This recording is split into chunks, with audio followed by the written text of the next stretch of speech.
विघ्नेश्वराय वरदाय सुरप्रियाय लंबोदराय सकलाय जगद्विताय नागाननाय श्रुतियज्ञ विभूषिताय गौरीसूताय गणनाथ नमो नमस्ते।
सत्यं सत्यं पुनः सत्यं धर्मसंख्यं मयोजितं बुद्धिता समं नास्ति सत्यं सत्यं वदामि एको एकधर्मं एकनिष्ठा परं तपः गुरोः परतरं नान्यं नास्ति तत्त्वं गुरोः परम् माता धन्या पितो धन्यो धन्यो च कुलं तथा धन्या च वसुधा देवी गुरुभक्तिः सुदुर्लभा सतीनाथ महाराज की।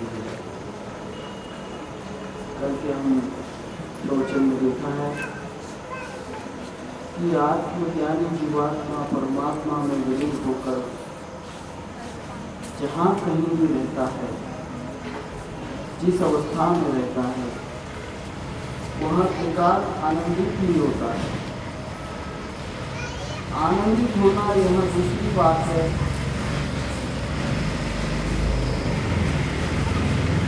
आनंद बन जाता है, आनंदित नहीं, वह स्वयं आनंद रूप बन जाता है। हे पार्वती, इस प्रकार जो ज्ञानी होता है, एवं विधो महामुक्ता सर्वदा वर्तते बुधा,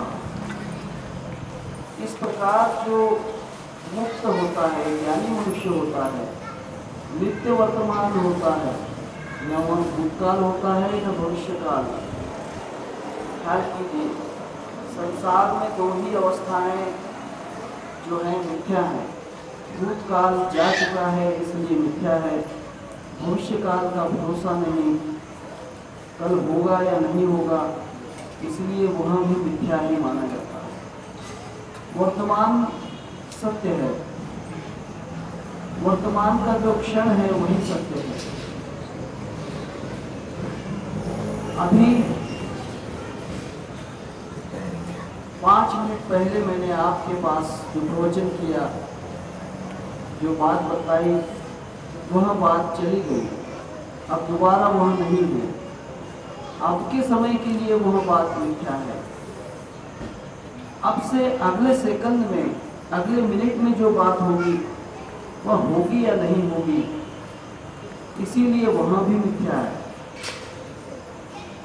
भगवान शिव जी पार्वती जी को कहते हैं, इस प्रकार जो मुक्त ज्ञानी पुरुष होता है, ज्ञानी मनुष्य होता है, वह नित्य वर्तमान होता है, न भूतकाल न भविष्यकाल।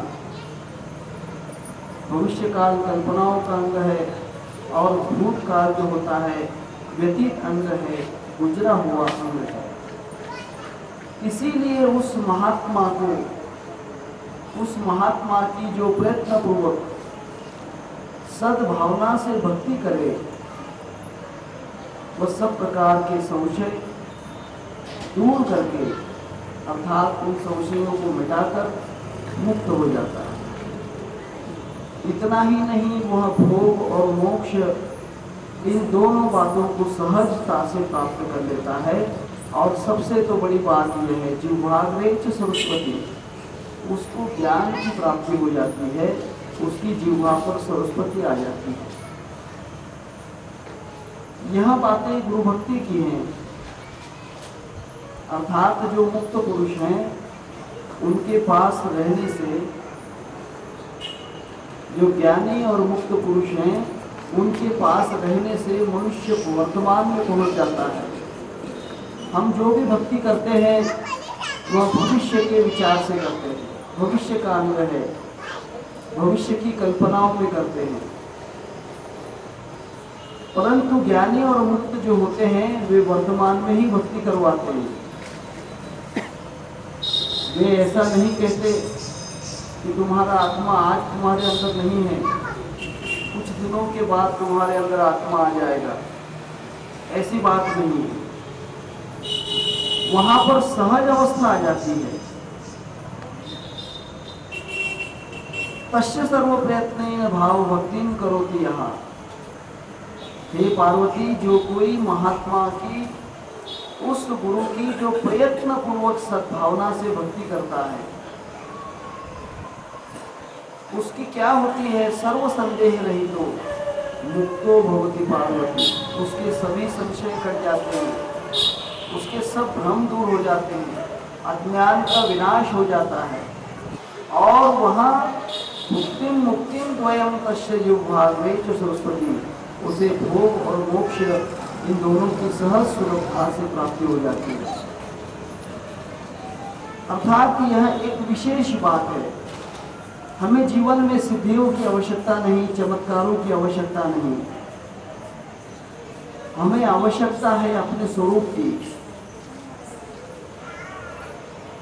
जिस कारण हम ढूंढते और करते आस उम्मीद, सो तो अंतर्गत मिलिया गुरुमुख पाया भी। हम जिस भगवान को बाहर ढूंढते रहते हैं, कहीं मंदिरों में ढूंढ रहे हैं, कोई चर्च में ढूंढ रहे, कोई गुरुद्वारा में, कोई मस्जिद में, कोई स्तूप में, हर आदमी कहीं ना कहीं उस शांति तत्व को ढूंढ रहा है। हर एक का प्रयत्न यही है कि मुझे वह शांति का जो स्वरूप है वह मिल जाए। सिर्फ मनुष्य ही नहीं, पशु पक्षी भी उसे ढूंढ रहे हैं। इतना ही नहीं, यह जो पेड़ हैं, पौधे हैं, यह भी ढूंढ रहे हैं, क्योंकि यह भी जमीन से ऊपर उठते हैं। ये सोचते हैं कि हम मिट्टी में मिलकर फिर ऊपर उसको ढूंढ लें, उसके लिए अपना सर ऊपर उठाते हैं, नारद भक्ति सूत्र में कहा है कि सूरज भी अपने प्रकाश से, पूर्ण प्रकाश से उस भगवान को देखना चाहता है।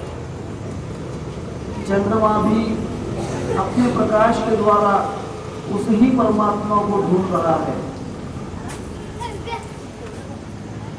हवा भी उसी के लिए दौड़ रही है, उसी परमात्मा को ढूंढने के लिए दौड़ रही है। जल तत्व भी उसी के लिए इस पूर्ण संसार में फैला हुआ है। इतना ही नहीं, ब्रह्मा उसे ढूंढ रहा है, विष्णु उसे ढूंढ रहा है, शिव जी स्वयं उसे ढूंढ रहे हैं। समस्त देवता जो हैं उस ही परम शांति को ढूंढ रहे हैं। शिव पुराण में एक किस्सा है, महाशिव पुराण में एक किस्सा है। एक बार ब्रह्मा जी अपने कमल पुष्पों पर बैठे हुए, जहां से उनका जन्म हुआ, उस कमल पुष्प में विचार करने लगे कि मैं कहां से आया हूं और मैं कहां पर बैठा हूं, मेरा निर्माण करने वाला कौन है, या मैं ही सबका निर्माता हूं, मेरा स्वरूप क्या है, मेरे से बढ़कर और कोई है या मैं ही सबसे बड़ा हूं। इस विचार में वह खोज करते रहे और खोज करते करते वह जिस कमल पर बैठे हुए थे उस कमल की डंडी में प्रवेश कर गए।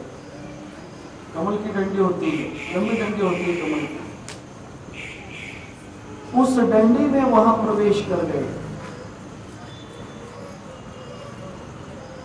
जब वहां प्रवेश करके गए,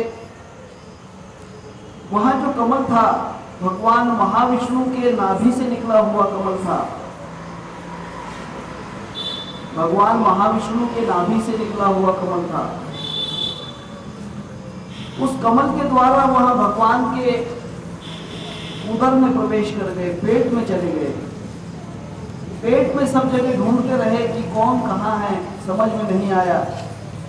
तब रास्ता मिला, सांसों के द्वारा बाहर निकलकर खड़े हो गए और फिर कहने लगे, ब्रह्मा जी ने पहले कभी महाविष्णु को देखा नहीं था। ब्रह्मा जी महाविष्णु से पूछते हैं, महाशिव पुराण में किस्सा है कि तुम कौन हो, हे भाई तुम कौन हो जो सोए हुए हो। भगवान महाविष्णु कहने लगे कि मैं तुम्हारा पिता हूं और तुम मेरे नाभि कमल से जन्म लिए हो, इसलिए तुम मेरे पुत्र हो। ब्रह्मा जी कहने लगा कि मैं संसार का निर्माता हूं, मैं विधाता हूं, मैं कैसे तुम्हारा पुत्र हो सकता हूं। असल में तो मैंने ही संसार निर्माण किया है, इसीलिए मैं बड़ा हूं, हो सकता है तुम ही मेरे पुत्र हो। महाविष्णु कहता है कि ब्रह्मा तुम मेरे पुत्र हो, और ब्रह्मा जी कहते हैं कि हे महाविष्णु तुम मेरे पुत्र हो। दोनों में विवाद हुआ, दोनों की समझ में नहीं आया कि कौन बड़ा है और कौन छोटा है, कौन पहले है और कौन बाद में है। विवाद बढ़ता गया। पहले बातों से विवाद, पहले बातों से होता है, फिर दांतों से होता है, फिर हाथों से होता है और फिर दांतों से होता है। विवाद बड़ा बुरी चीज है। पहले बात बात में बढ़ जाती है बात, फिर इंसान क्रोधित हो जाता है और दांत पीसने लग जाता है। पहले बातों से विवाद होता है, फिर दांतों से। उधर से ब्रह्मा जी अपने दांत पीसने लगे और इधर से महाविष्णु, फिर दांतों से विवाद हुआ। फिर धक्के की बात हो गई, वह उसे धक्का मार रहा है, वह उसे धक्का मार रहा है। फिर हाथों से विवाद शुरू हो गया। फिर हाथों में भी शक्तियां बराबर समतुल्य होने लग गया। तब उस वक्त लातों से बात शुरू हो गई, दोनों में युद्ध छिड़ गया। संसार का नियम ही है। ब्रह्मा जी में और महाविष्णु जी में युद्ध छिड़ गया कि मैं बड़ा, वो कहे मैं बड़ा। 60 वर्ष तक युद्ध चलता रहा। 60 वर्ष तक। 60 वर्ष तक युद्ध खत्म ही नहीं हुआ, तब वहां पर एक ज्योतिर्लिंग प्रकट हुआ, एक प्रकाश लिंग जो सिर्फ प्रकाश ही था। अचानक वहां पर प्रकाश प्रकट होने के कारण ब्रह्मा विष्णु आश्चर्यचकित हुए कि यह कहां से आया है, कौन है, क्या है। ब्रह्मा भी पूछने लग गए, विष्णु भी पूछने लग गए कि तुम कहां से आए हो, हे प्रकाश देवता, कौन हो तुम। तब आकाशवाणी हुई कि हे ब्रह्मा, हे विष्णु, तुम मुझे नहीं जानते हो, मेरा अंत तुम नहीं पा सकते, तुम मुझसे निर्मित हो और मैं ही तुम्हारा निर्माता हूं। तब ब्रह्मा विष्णु ने युद्ध बंद किया और शर्यत लगाई कि ब्रह्मा बड़ा है या विष्णु बड़ा है, विष्णु बड़ा है या ब्रह्मा बड़ा है, इन दोनों में कौन बड़ा है। अगर यह इस प्रकाश लिंग जो है ज्योतिर्लिंग, इसका अंत अगर आ जाए तो वहां बड़ा हो जाएगा। ब्रह्मा जी ने कहा कि ठीक है, मैं ऊपर की तरफ जाता हूं और हे महाविष्णु, तुम पाताल की तरफ इसे ढूंढो, कहां तक इसका अंत है। ठीक है, ब्रह्मा जी हंस रूप धारण करके 21 भुवनों के परे निकल गए, 7 स्वर्ग और 21 भुवन के परे निकल गए। 22वां जो महास्वर्ग था उसे भी वहां पार कर गए, लेकिन प्रकाश का अंत नहीं आया। महाविष्णु भी पाताल में बहुत चले गए, रसातल तक चले गए। अतल, उतल, सुतल, तलातल, महातल, रसातल, ऐसे पातालों के पाताल, पातालों के पाताल, पातालों के पाताल में अंत तक चले गए, परंतु उसका मूल कहां है, प्रकाश का अंत कहां है, समझ में नहीं आया। महाविष्णु घबरा कर लौट गए। उसने कहा कि भाई, मुझे तो अंत नहीं समझ रहा है। ब्रह्मा जी थोड़े चालाकी कर रहे थे। ब्रह्मा जी ने सोचा कि अगर मैं कह दूं कि मुझे अंत नहीं मिला तो विष्णु कहेगा कि मैं बड़ा हूं, इसलिए मैं छोटा क्यों बनूं। मनुष्य कोई भी खुद को छोटा नहीं समझता है, यही सबसे बड़ी भूल है। जो व्यक्ति खुद को छोटा कह दे वह सबसे श्रेष्ठ हो जाता है। कहते हैं कि ऊंचा ऊंचा सब कोई चाले, नीचा चाले नहीं कोई, जो कोई नीचा चाले सबसे ऊंचा हो।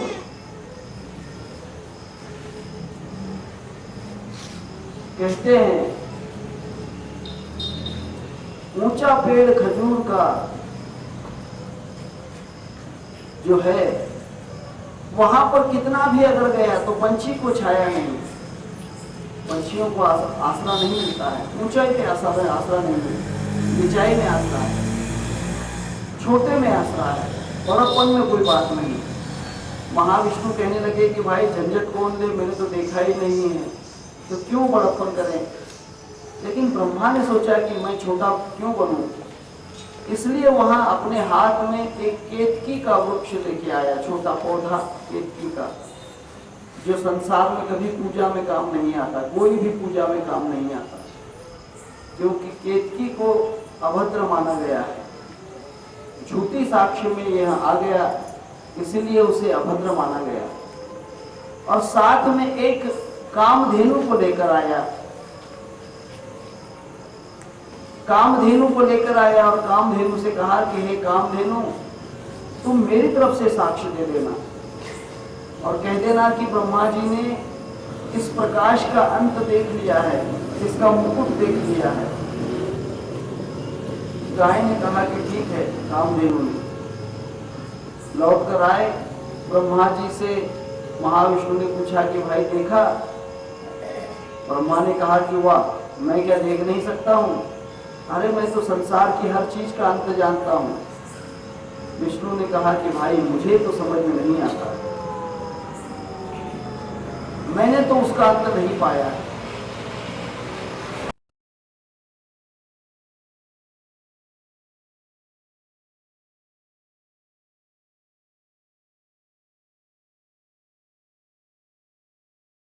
तो ब्रह्मा ने कहा कि देखो, मैं जहाँ इसका अंत देख चुका हूँ वहां से एक निशानी लेकर आया हूँ। यह केतकी का पौधा लेकर आया हूँ, ये देखो पौधा। और मैंने वहां देखा है, उसके लिए एक साक्ष्य भी लेकर आया हूँ, एक साक्ष्य लेकर आया हूँ कामधेनु। ब्रह्मा झूठ बोलती है। उस कारण वहां जो निराकार ज्योतिर्लिंग था वहां साकार रूप में प्रकट हुआ और कहने लगा कि हे ब्रह्मा, तुम झूठ बोले हो, इसीलिए संसार में तुम्हारी पूजा नहीं होगी, तुम्हारा कहीं पर भी कोई पूज्य भाग नहीं होगा। महाविष्णु, तुम सत्य बोले हो, इसलिए संसार में तुम्हारी पूजा होगी। कामधेनु को भी शापित किया कि हे कामधेनु, तुम अपने मुंह से झूठ बोली हो, इसीलिए इसी मुख से गंदी चीज खाओगी, विष्ठा को भक्षण करोगी, तुम्हारा मुख कोई नहीं पूजेगा, तुम्हारा पार्श्व भाग पूजा जाएगा, तुम्हारे मुख को लोग अपवित्र कहेंगे, तुम्हारा गोमूत्र और गोबर ही पवित्र माना जाएगा। और केतकी को शापित किया कि हे केतकी, तुम बेफजूल दूसरों के झगड़ों में साक्षी बन गए, इसीलिए संसार में तुम कोई भी पूजा में तुम्हारा फूल या तुम्हारा पत्ता काम नहीं आएगा। अर्थात यह है कि उस परमात्मा का जो अंत है, जो कहता है कि मैंने पा लिया, असल में उसने कुछ भी नहीं पाया। जो कहता है कि मैंने अभी पाया नहीं, वह अनंत है, वह अनंत है, उसका तो कोई अंत नहीं। निराकार निर्धार निरंजन, उनके तो आकार नहीं, उनका तो कोई आकार भी नहीं है, उसको तो कोई पा भी नहीं सकता। उस निराकार निर्वाण का नहीं पाया किसी ने अंत, कोई अंत नहीं पा सकता है। परंतु जो ज्ञानी होता है, जो मुक्त होता है, वह उसमें लीन रहता है, अंत नहीं पाता है। एक बात ख्याल रखना, गुरु भी परमात्मा का अंत नहीं पाता है, वह उसमें विलीन हो जाता है। बूंद समंदर में विलीन हो गई, इसका अर्थ बूंद को समंदर समझ गया, ऐसा कभी नहीं समझना। कोई भी बूंद को अगर वह सागर में मिल गई तो क्या उस बूंद को सागर समझ गया? नहीं, इतना ही है कि वह सागर बन गई। लेकिन सागर कितना बड़ा है, सागर कहाँ तक फैला हुआ है, उस बूंद को समझ में नहीं आएगा। उसी तरह से जो मुक्त पुरुष होते हैं, जो ज्ञानी होते हैं, वे उसमें रममान होते हैं, विलीन हो जाते हैं। इसका अर्थ यह नहीं कि कोई भी गुरु को उस परमात्मा का अंत मिल गया, नहीं। कोई गुरु आपको परमात्मा का अंत नहीं बता सकता है। संसार का कोई भी गुरु अंत नहीं बतलाएगा, वह उसमें विलीन होने की क्रिया बतलाएगा। उस परमात्मा में कैसे मिला जाता है, उसका दर्शन कैसे किया जाता है, एक रूपता कैसे होती है, यह प्राप्त हो जाएगा। तस्य सर्व प्रयत्नेन भाव भक्तिं करोति यः। कब होता है?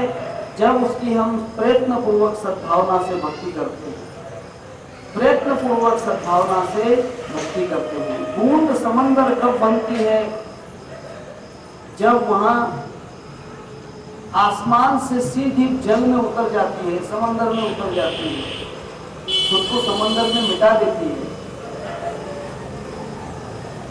इसीलिए उस ज्ञानी पुरुष का अर्थात मुक्त पुरुष का जो प्रयत्न पूर्वक सद्भावना से भक्ति करता है, भक्ति करने का अर्थ क्या है? गुरु की भक्ति करना, इसका अर्थ यह नहीं है कि उसके पांव दबाते बैठना है या उसके पीछे पीछे चलना है, ऐसी बात नहीं। गुरु की भक्ति करने का अर्थ यह है कि गुरु के आज्ञा के खिलाफ कोई कर्म नहीं करना, यही भक्ति है। गुरु आज्ञा नहीं तोड़ना चाहिए। अगर गुरु ने कहा है कि तुम्हें ध्यान करना है तो अगर हमसे ध्यान नहीं हुआ तो हम आज्ञा का पालन नहीं कर रहे हैं, हमारी भक्ति झूठी हो रही है। और यहीं पर साधक चूकते हैं। वे ये नहीं समझते कि मैं कहाँ गलती कर रहा हूं, गलती मेरी कहाँ हो रही है, यही वह चूकता है, समझ नहीं आता है। आपने स्पिनिंग मिल देखा होगा, कपड़े बनाने की जो मिल होती है हाथमा की, वहां पर कपड़े बुनने का जो सांचा होता है, मालूम है ना, मशीनरी, उस सांचे में धागे होते हैं अलग अलग प्रकार के, कहीं रंगीन धागे, कहीं सफेद धागे। वे धागे रील के अंदर लटके हुए रहते हैं और वहाँ जो मशीन है उसका रॉड आगे पीछे चलते रहता है, आगे पीछे वहाँ रॉड चलते रहता है। वहाँ हाथ मार जो होती है स्पिनिंग मिल, उसका सांचा चलते रहता है। जब उसका सांचा चलता है तब उसके बीच में आड़े धागे बुनने के लिए, क्योंकि वे खड़े धागे आते हैं नीचे, उसके आड़े धागे बुनने के लिए उसमें एक रॉड आगे से पीछे जाता है, उसे धोटा कहते हैं। पता है, किसी ने स्पिनिंग मिल में काम किया हो तो पता चलेगा, उसे धोटा कहते हैं। और वही आड़ा धागा, उसके बिना कपड़ा बन नहीं सकता है। जब कभी भी खड़ा धागा टूट जाता है, कोई भी एक खड़ा धागा टूट जाए, उसमें हजारों धागे चलते हैं एक साथ में, और उन हजारों धागों में यह धागा अपनी दौड़ करते रहता है, धोता। अगर उन आने वाले धागों में से एक धागा भी अगर टूटता है तो मशीन स्टॉप हो जाती है, रुक जाती है, मशीन रुक जाती है। वो सांचा जो होता है वह रुक जाता है और वहां धोता काम नहीं करता। जब तक वह धागा जोड़ा नहीं गया, वह धागा जोड़ना ही चाहिए। वह मशीन का धागा है, वह जुड़ जाएगा तो मशीन फिर से चालू हो जाएगी। लेकिन गुरु शिष्य का धागा टूटना बहुत बुरी बात है। इसलिए एक रहीम नाम के संत हो चुके हैं, रहीम नाम के बहुत अच्छे संत हो चुके हैं। उन्होंने कहा है कि भाई, गुरु और शिष्य में कभी प्रेम का धागा नहीं टूटना चाहिए। उन्होंने एक दोहे में कहा है, रहमन डोरी प्रेम की मत तोड़ो चटकाई। भाई, वो प्रेम का धागा मत टूटने दो, गुरु का संबंध मत टूटने दो। रहमन डोरी प्रेम की मत तोड़ो चटकाई, टूटे से फिर ना जुड़े, जुड़े तो गांठ पड़ जाए। अगर एक बार धागा प्रेम का तोड़ दिया, गुरु से संबंध कम कर दिया, गुरु अलग हो गए और फिर जाकर मिल भी गए तो उसमें गांठ पड़ जाती है और गांठ वाला धागा आगे नहीं सरकता। सिलाई मशीन में अगर गांठ वाला धागा होगा तो मशीन की जो सुई होती है वह उस धागे को आगे नहीं बढ़ने देती। आई बात समझ में तुम्हारे? समझ में आ रही है? इसीलिए कोई शिष्य गुरु से जो प्रीति का धागा है, गुरु से जो संबंध का धागा है, उसको अगर कहीं गलती से तोड़ दे और फिर कहीं जोड़ने की कोशिश करता है, वहां जुड़ तो जाएगा लेकिन गांठ रह जाती है, फिर आगे नहीं सरकती। इसीलिए थोड़ा सावधान रहना, थोड़ा सावधान रहना। रहमन डोरी प्रेम की मत तोड़ो चटकाई, टूटे से फिर ना जुड़े, जुड़े तो गांठ पड़ जाए। बहुत सावधानता से भक्ति करना। गुरु जिंदा होते हैं, गुरु जिंदा होते हैं। इसलिए जिंदा होने के लिए पहले आपको जिंदा दिल बनना पड़ेगा। जब तक आप जिंदा दिल नहीं हो तब जिंदा गुरुओं से जिंदगी भर रिश्ता निभाना बहुत मुश्किल है। मेरी बात का बुरा मत मानना। जिंदा गुरुओं से जिंदगी भर रिश्ता निभाना बहुत मुश्किल है जब तक आप जिंदा दिल नहीं बनते। बाकी और भक्तियां बहुत आसान हैं। आप राम की मूर्ति, कृष्ण की मूर्ति, हनुमान की मूर्ति, देवी की मूर्ति, इसकी उपासना सहज कर सकते हो, क्योंकि वे मूर्तियां आपको आप क्या कर रहे हैं, उस विषय में कभी कुछ नहीं कहेंगे। आप उसमें गरम जल डालते हैं, वो कुछ नहीं कहेंगे। आप उसको नैवेद्य देते हैं, वो कुछ नहीं कहेंगे। तीखा नैवेद्य, मीठा नैवेद्य, फीका नैवेद्य, जो भी आप लाए होंगे वो देखती रहेगी, कुछ नहीं कहेगी। आपने उसको हार पहनाया तो भी ठीक है, नहीं पहनाया तो भी ठीक है। अब देखिए, महाराज को हार नहीं पहनाया, कुछ नहीं बोलेंगे, क्योंकि वह तस्वीर है अभी। इसीलिए मूर्तियां कुछ नहीं करती आपका, और आप आसानी से उनकी उपासना कर लेते हो, क्योंकि वे आपका दिल नहीं दुखाती। ये बात समझ में। 4 दिन तक उसका दर्शन नहीं किया तो मूर्ति ये नहीं पूछेगी कि 4 दिन कहाँ थे। 15 दिन तक आरती नहीं की तो ये नहीं पूछेगी कि मेरी आरती 15 दिन से क्यों नहीं हो रही है। पंढरपुर हर साल जाते हैं, वहाँ पंढरपुर का विठ्ठल ये नहीं पूछेगा कि भाई पिछले साल कहाँ थे, आषाढ़ी में क्यों नहीं आए। लेकिन गुरु कहेगा कि 8 दिन हो गए, कहाँ थे, विनीत कहाँ थे, दर्पण कहाँ थे, क्योंकि जिंदा गुरु पूछता है। इसीलिए जिंदा गुरु बहुत कठिन है उसके साथ निभाना। जिंदा गुरु से जिंदगी भर अपना रिश्ता निभाना बड़ा ही कठिन है। यह भक्ति मर्दाना भक्ति है। गुरु की भक्ति बहुत महंगी है, मर्दाना है। संसार की हर चीज आप ले सकते हो, लेकिन मौत लेने के लिए कोई तैयार नहीं होगा। आई बात समझ में? हाँ, मौत कोई लेना चाहेगा संसार में, आप दुनिया की हर चीज लेने के लिए तैयार हो जाओगे, लेकिन मौत लेने के लिए कौन तैयार है? गुरु के यहाँ पर हर क्षण मरना है। गुरु के साथ रहोगे तो हर क्षण मरना है। आपके क्रोध को मरना है, काम वासना को मरना है, अहंकार को मरना है, तृष्णा को मरना है, आशा को मरना है, ममता को मरना है, ईर्ष्या को मरना है, दम्भ को मरना है। यह जो बातें हैं, यह धीरे धीरे आपको मरना ही पड़ेंगी ये सब चीजें। गुरु के साथ रहते वक्त आपका अहंकार नहीं चलेगा, आपका क्रोध नहीं चलेगा, ममता, तृष्णा, आशा, ईर्ष्या, दंभ, ये चीजें नहीं चलेंगी। इनको गुरु मारेंगे, रोज काटते रहेंगे। और ऐसा कोई भक्त नहीं कि खुद को कटते हुए पसंद करे, खुद को मरते हुए पसंद करे।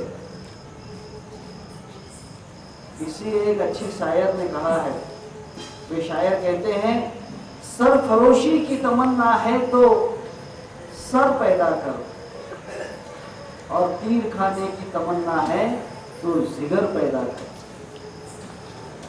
इसलिए जिंदा दिल भक्ति है। गुरु की भक्ति जिंदा दिल होती है, जिंदा दिली होती है गुरु की भक्ति। इस भक्ति में सब ही नहीं टिकते हैं, भाग जाते हैं बहुत से लोग, बहुत से लोग भाग जाते हैं। मैं एक दृष्टांत कहता हूं आपको। संत रामदास स्वामी ने एक बार उसके शिष्य की परीक्षा ली। जितने शिष्य थे उन शिष्यों की परीक्षा ली संत रामदास जी ने। सोचा कि ये शिष्य मुझ पे कितना विश्वास करते हैं, मेरे लिए कितना त्याग कर सकते हैं। महाराज ने एक बीमारी का बहाना किया। इसने रामदास स्वामी जी ने एक बीमारी का बहाना किया। वह बीमारी क्या थी कि उनके काख में एक बहुत बड़ी बीमारी, मतलब गांठ हो चुकी थी। गांठ, इसे कोई काख बांझली कहते हैं। बहुत एकदम पीले रंग की गांठ। अगर कोई गांठ पीली हो जाए तो उसमें क्या रहता है? हाँ, बस होती है। बस अच्छी होती है या बुरी होती है? बहुत बुरी होती है। रामदास स्वामी ने कहा कि देखिए वो सब शिष्यों, मेरे बगल में बहुत बड़ी गांठ हो गई है, यह गांठ नहीं जा रही है। कोई शिष्य अगर सामने आए, आगे आए, बढ़े आगे और इस गांठ का इलाज कर दे तो बहुत अच्छा होगा। कोई शिष्य कहने लगा कि महाराज मैं उसे फोड़कर उसकी गंदगी निकाल देता हूँ, फिर मलहम वगैरह लगाएंगे, दवाई लगाएंगे, सुधर जाएगी। उसने कहा कि नहीं, हकीम ने कहा है कि इस गांठ को चूसना पड़ेगा।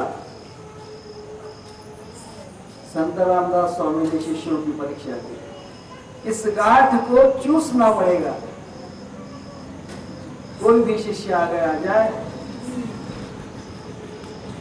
समर्थ चरित्र नाम का ग्रंथ है, सज्जनगढ़ जाओगे तो मिलेगा, यहाँ कहीं मिलेगा नहीं आपको।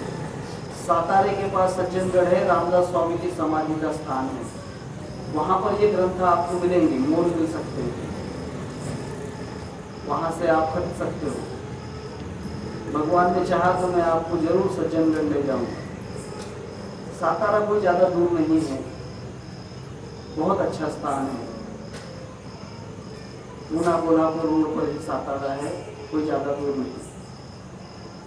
और सातारे से करीब 18 किलोमीटर दूर सज्जनगढ़ है। सभी शिष्यों को बुलाया गया, सब शिष्य बैठे और एक तरफ एक दूसरे का मुंह देखने लगे। वो उसे कहता है कि कर लेना, वो कहता है कि भाई मेरी तो हिम्मत नहीं होती। दूसरा कहने लगा कि नहीं मैं तो देखकर ही डरता हूँ। तीसरा कहने लगा कि अगर मलहम पट्टी होती तो अभी कर देता, मुंह से कौन खींचेगा। कोई भी आगे नहीं आया।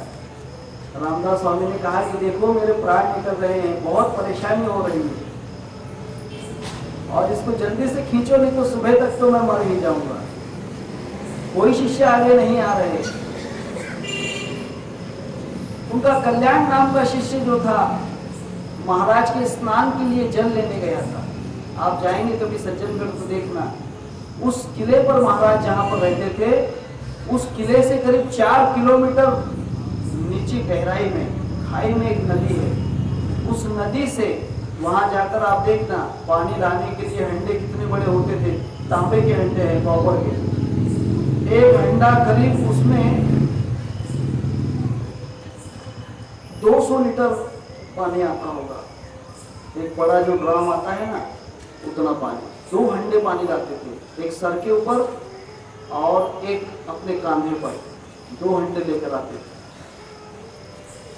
पानी लेकर आए, सब शिष्य परेशान कि महाराज सुबह अब बचेंगे नहीं, इलाज तो होना बहुत मुश्किल है। कल्याण ने देखा कि सभी मेरे गुरु भाई परेशान हैं। उसने पूछा कि क्या हुआ। कल्याण को कहा कि कल्याण क्या बतलाएं, गुरु महाराज की जान खतरे में है, महाराज की जान खतरे में है। हुआ क्या? महाराज के बगल में एक बहुत बड़ी बीमारी हो गई है, गांठ हो गई है। और वह गांठ जो है कोई दवा से नहीं सुधरने वाली। अगर उसे फोड़ते हो तो महाराज उसी वक्त महाराज मर सकते हैं। हकीम ने कहा है कि उसे चूस कर ही निकालना चाहिए। उसका जो मवाद है, उसकी जो पस है, उसे चूस कर ही बाहर खींचा जा सकता है, वरना महाराज नहीं बचेंगे। उसने कहा कि तुम इतनी देर से क्या कर रहे हो? कल्याण ने कहा, उसने कहा कि भाई हमारी तो हिम्मत नहीं है। कल्याण ने कहा कि तुम पीछे हटो, सब पीछे हटो। आप सब लोग अपनी अपनी आंखें बंद कर लो, आंखें बंद कर लो। गुरुजी को कहा कि गुरुवर्य अगर आपको तकलीफ होए तो मुझे बाद में शिक्षा कर देना, क्योंकि इसे चूसते वक्त तुम्हें तकलीफ हो सकती है, इसलिए मैं अभी पहले आपसे माफी मांग लूं। गुरु के चरण छुए और चूसना शुरू किया। एकदम नरम गांठ थी, गांठ बड़ी पकी हुई गांठ थी, नरम गांठ थी।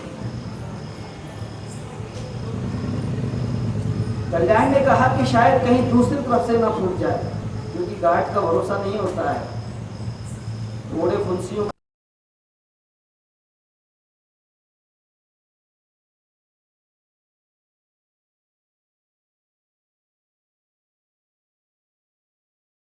का कोई भरोसा नहीं, कहां से वहां फूट जाए। कल्याण ने कहा कि महाराज जरा हिलो मत, जिस तरफ से उसका मुंह बना है वहीं से मैं उसे चूसता हूं। काला रंग बना हुआ था गांठ का। कल्याण ने चूसना शुरू किया। कल्याण को बड़ा ही स्वाद आया। उसने कहा कि ये तो स्वादिष्ट है। कल्याण ने उसे थूका नहीं। उसने कहा कि महाराज तुम्हारे अंदर इतनी मिठास, तुम्हारे फुंसियों में भी इतनी मिठास है तो तुम में कितनी होगी। चूसता रहा पूरा। चूसने के बाद में गांठ तो गायब हो गई। रामदास स्वामी ने कहा कि धन्य है कल्याण, धन्य है, तुम्हें पता नहीं था वह गांठ नहीं थी, वहां मैंने पका हुआ आम रखा था। शिष्यों की परीक्षा लेने के लिए मैंने एक पका हुआ आम रखा था। इसीलिए तो कहते हैं कि गुरु भक्ति बड़ी कठिन है, बहुत कठिन। सरफरोशी की तमन्ना है तो सर पैदा कर, तीर खाने की तमन्ना है तो जिगर पैदा कर। बहुत मुश्किल है, बहुत मुश्किल है। भगवान शिव जी कहते हैं, अभी आप पर प्रसंग आए नहीं है ऐसे, भगवान न करे आप पे ऐसे प्रसंग नहीं आना चाहिए कि गुरु की सेवा करते हुए आपका मन कभी पीछे दौड़े। ऐसी अवस्था में गुरु को नहीं डालना चाहिए। वह संदीप कैसा होगा कि 12 वर्ष तक महारोग कुष्ठ रोग के अंदर गुरु की सेवा करते रहे। सोचिए, कुष्ठ रोग में 12 वर्ष तक गुरु की सेवा करते रहे। तब कहते हैं एवं विधो महामुक्तः सर्वदा वर्तते बुधा तस्य सर्व प्रयत्नेन भाव भक्तिं करोति यः। हे पार्वती, इस प्रकार जो मुक्त और ज्ञानी गुरु होते हैं उसके नित्य वर्तमान वे रहते हैं। इसीलिए उस महात्मा की जो प्रयत्न पूर्वक सद्भावना से भक्ति करता है उसके सभी ही संशय नष्ट हो जाते हैं। सर्व संदेह रहितो मुक्तो भवति पार्वती भुक्ति मुक्ति द्वयं तस्य भागे च सरस्वती। उसकी सब प्रकार के संशय नष्ट हो जाते हैं, उसके दुख दर्द नष्ट हो जाते हैं और वह भोग और मोक्ष को सहज प्राप्त कर लेता है।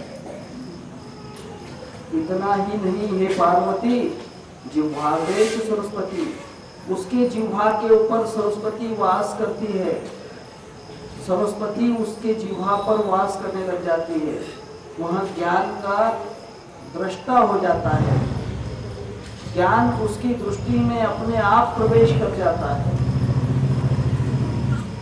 इसीलिए हे पार्वती, अनेन प्राणिनः सर्वे गुरुगीता जपेन तु सर्व सिद्धिं प्राप्नुवन्ति भुक्ति मुक्तिं न संशयः।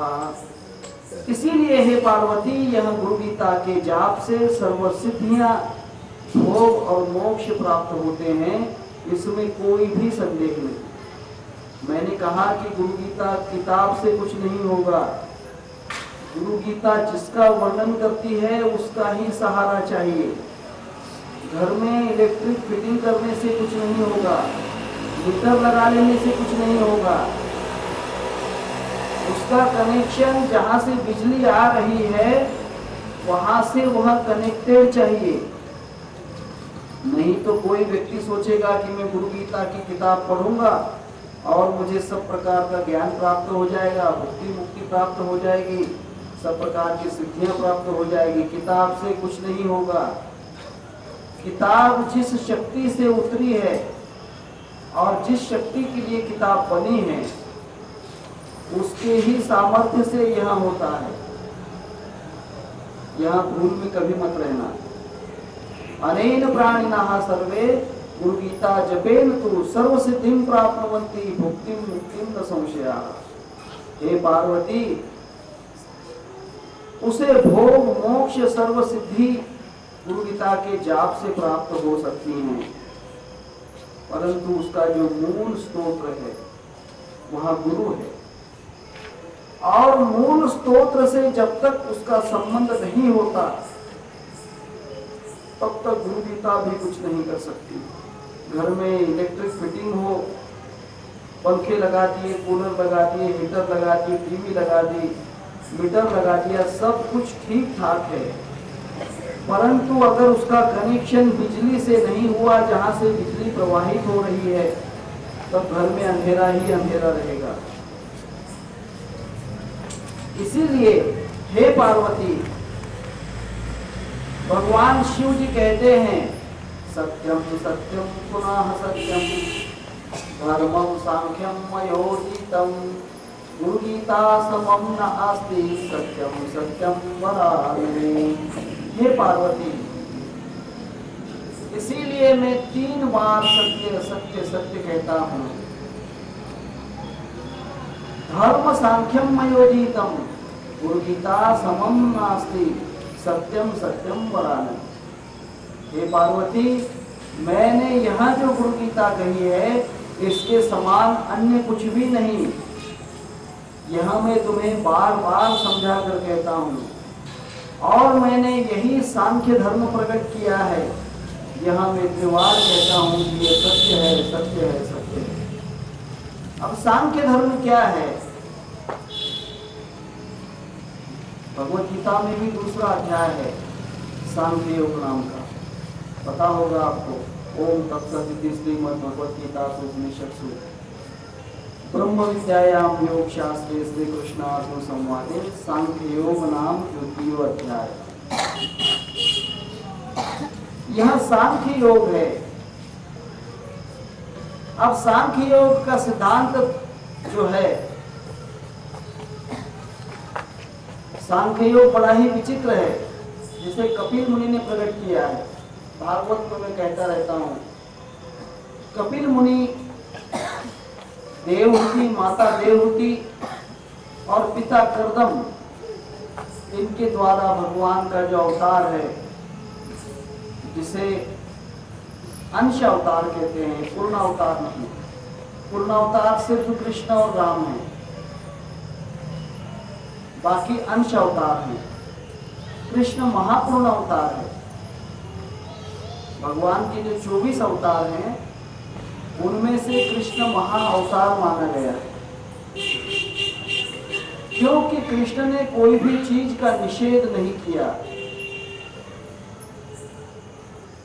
सब चीजों को ग्रहण कर दिया है। अगर आप कृष्ण को समझोगे, कृष्ण को समझने के लिए बहुत से ग्रंथ हैं। भागवत में कृष्ण नहीं समझ में आएगा पूरा, भागवत में श्री कृष्ण की भक्ति बतलाई है। महाभारत में कृष्ण की लीला बतलाई है। परंतु कृष्ण जो है, इसका पूर्ण स्वरूप, जो पूर्ण अवतार है, वहां समझने के लिए हमें कुछ स्फूट ग्रंथ पढ़ना पड़ते हैं, जिसके ऊपर कुछ विचार ग्रंथों में अपने विचार प्रकट किए। एक ग्रंथ है कृष्ण मेरी नजर में, कृष्ण मेरी नजर में, जिसका प्रवक्ता है आचार्य रजनीशम, जिसे ओशो भी कहते हैं। आचार्य रजनीश ने भगवान श्री कृष्ण परमात्मा को एक विशेष रूप में प्रकट किया है, पूर्ण अवतार। कृष्ण के समस्त अंगों का विचार किया है। मैं कपिल मुनि के विषय में कह रहा हूं। कपिल मुनि अंश अवतार कैसे हैं? दूसरा ग्रंथ कृष्ण को जानने के लिए 2 खंडों में है। एक खंड की शायद कीमत पहले 500 रुपए थी, 1000 रुपए के 2 खंड थे, अब शायद ज्यादा होगी। वे ग्रंथ करीब 15 वर्ष पहले 500 रुपए कीमत से लिए गए। अभी उसकी कीमत 800 रुपए के करीब होना चाहिए। उन किताबों का नाम है वैजयंती। वैजयंती नाम के 2 खंड हैं भगवान कृष्ण की पूरी लीला दर्शन। दूसरा, यह जो है गद्य रूप में है। गद्य और पद्य समझते होंगे आप। पद्य का मतलब काव्य रूप से, गद्य का मतलब जो काव्य रूप नहीं है, वाच्य रूप से। पद्य रूप में भगवान कृष्ण को जानना चाहो तो आप सूरदास को पढ़ना पड़ेगा। सूरदास नाम के संत हो चुके हैं जिन्होंने भगवान कृष्ण को आंखें न होते हुए भी पूर्ण देखा है, जिन्होंने भगवान कृष्ण की भक्ति के लिए अपनी आंखें फोड़ दी। कहते हैं कि सूरदास जब तारुण्य अवस्था में थे, यौवन में थे, उस वक्त वहां नदी स्नान के लिए जाते थे, नदी के ऊपर स्नान के लिए जाते थे।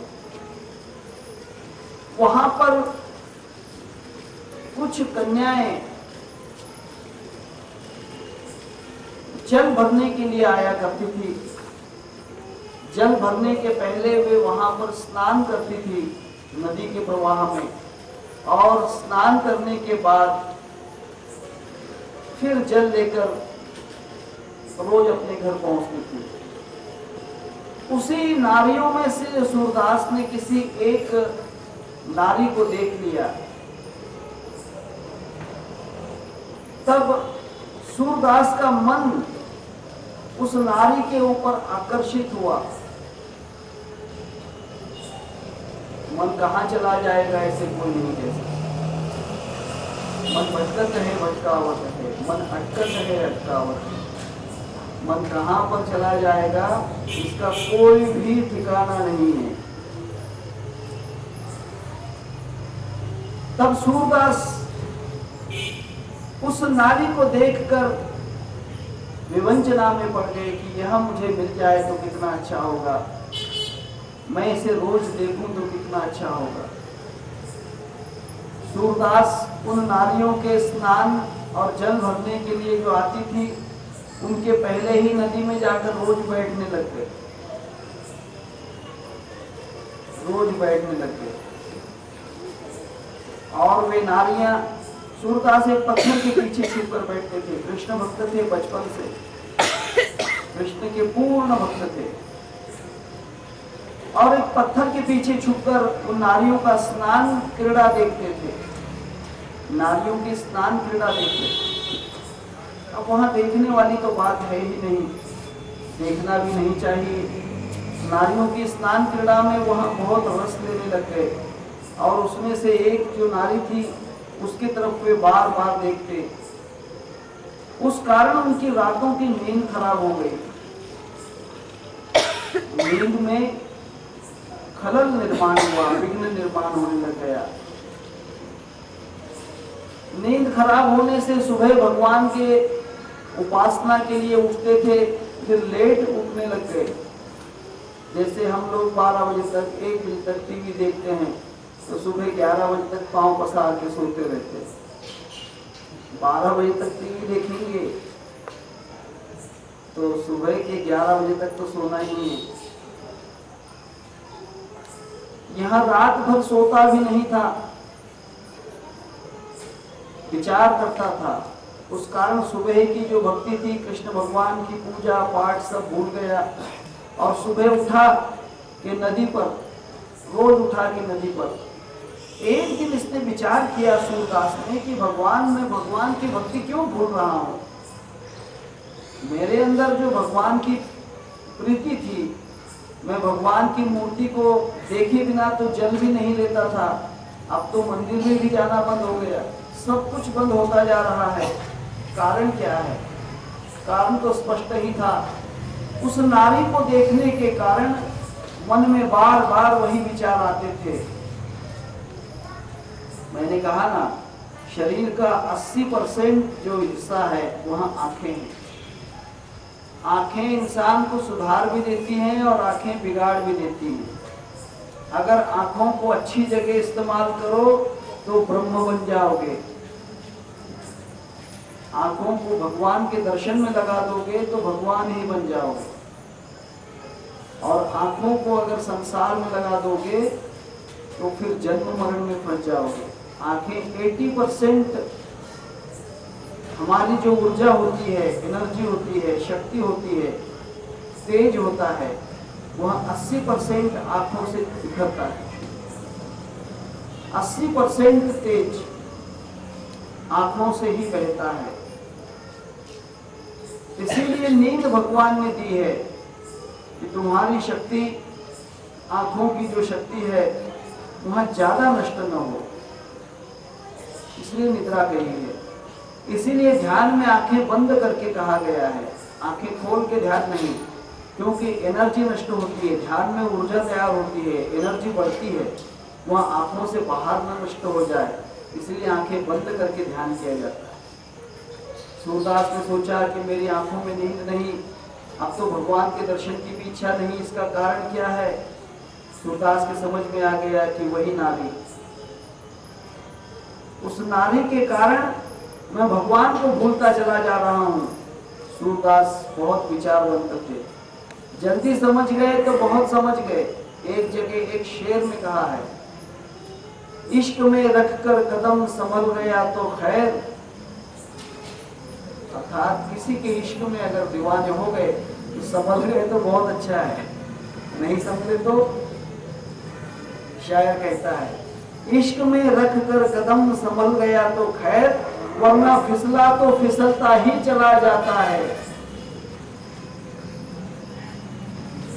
वह एक बार उसमें बह गया तो फिर लौट कर नहीं आता है। बहते हुए पहले समझ जाओ, संभालो अपने आप को।